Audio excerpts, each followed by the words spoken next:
Hi, I'm Darrell Bricker. I'm the Chief Executive Officer of Ipsos Public Affairs, arguably the largest polling organization in the world. So we know a little bit about the topic that we're going to be talking about today, which is polling for journalists. What you need to know about those polls that are increasingly crossing your desk. Today, if you're a journalist, you're working on a 24-hour news cycle, you're inundated by information that's coming in. You have to make fast decisions about what's going to be making it into your news broadcast that night or what's going to be making it into your newspaper.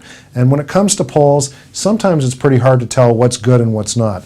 Increasing number of methodologies from people that you may know, people that you may not know. There's some basic questions that you should be asking, and that's what we're going to be talking about in this series. Very basic, no BS, bottom line questions that a journalist should be asking about any poll that comes in, because you know what? You have a right to know. Good survey research is a combination of art and science. I'm going to speak to you in another clip about the science of research, which is really about sampling and weighting. Let's talk a little bit about the art, which is survey questionnaire design, writing a really good question. You're going to want to know what questions respondents were asked on the survey, how they were asked those questions, what words were used. If you don't understand the question that the survey researcher has given you, there's a very good chance that the person who was asked to answer that question didn't understand it either. That's not a good poll. The other thing that you're going to want to know about those surveys is, and their questions, is what kind of scales were people asked to answer? How were they allowed to respond to the survey? Was it pick a number? Was it to say they agree or disagree? Was it an open-ended survey in which they gave us their own words and we coded them afterwards? You're going to want to know that.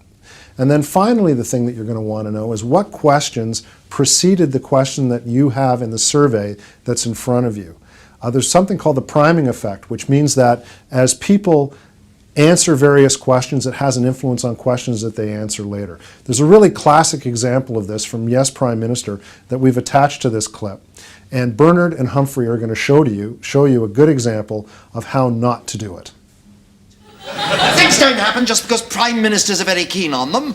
Neville Chamberlain was very keen on peace. Yes, he thinks it's a vote winner. Ah, that's more serious. Sit down. What makes him think that? Well, the party have had an opinion poll done. It seems all the voters are in favour of bringing back national service. We'll have another opinion poll done showing the voters are against bringing back national service. We can't be for it and Oh, of against. course they can, Bernard. Have you ever been surveyed? Yes, well, not me, actually, my house. Oh, I see what you mean. Well, Bernard, you know what happens. A nice young lady comes up to you. Obviously, you want to create a good impression. You don't want to look a fool, do you? No. No, so she starts asking you some questions. Mr. Woolley, are you worried about the number of young people without jobs? Yes. Are you worried about the rise in crime among teenagers? Yes. Do you think there's a lack of discipline in our comprehensive schools? Yes. Do you think young people welcome some authority and leadership in their lives? Yes. Do you think they respond to a challenge? Yes. Would you be in favour of reintroducing national service? Yes. Oh, well, I suppose I might. Yes or no? Yes. Of course you would, Bernard. After all you've told you can't say no to that. So, they don't mention the first 5 questions, they publish the last one. Is that really what they do? Well, not the reputable ones, no, but there aren't many of those. So, alternatively, the young lady can get the opposite result. How? Mr. Woolley, are you worried about the danger of war? Yes. Are you worried about the growth of armaments? Yes. Do you think there's a danger in giving young people guns and teaching them how to kill? Yes. Do you think it's wrong to force people to take up arms against their will? Yes. Would you oppose the reintroduction of national service? Yes. There you are, you see, Bernard. The perfect balanced sample. See what I mean by a priming effect?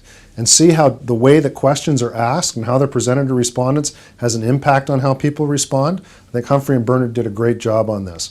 And any poll that you receive, you should be able to answer these questions because you know what? You have a right to know.